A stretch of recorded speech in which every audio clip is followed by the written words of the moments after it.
Mill-bidu ta' din is-sena l-ġdida daħal fis-seħħ il-ftehim storiku għall-ikbar żieda fil-paga minima nazzjonali. Dan seħħ wara l-sena l-oħra kien hemm qbil ieħor bejn il-Gvern u l-imsieħba soċjali biex tiżdied il-paga minima nazzjonali, it-tieni waħda minn dak li kien hemm fl-2017.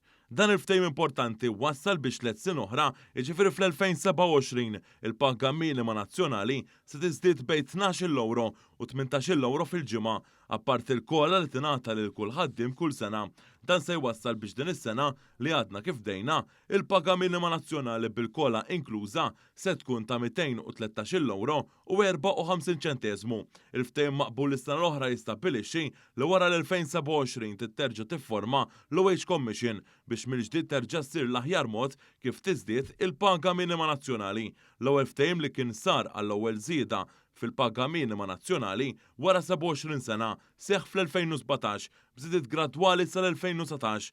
F'dan il-perjodu kien hemm żieda minn euro fil-paga minima biex issa f'temp ta' 10 snin sal-2027 se terġa' tiżdied sa massimu ta' 18 euro. Dwar din l-akbar żieda fil-paga minima nazzjonali f'kitba fuq il-midja soċjali, il-Prim Ministru Robert Abela qal li din hi waħda minn diversi bidliet li qed jitwettqu mill-Gvern għal ġid tal-ħaddiema.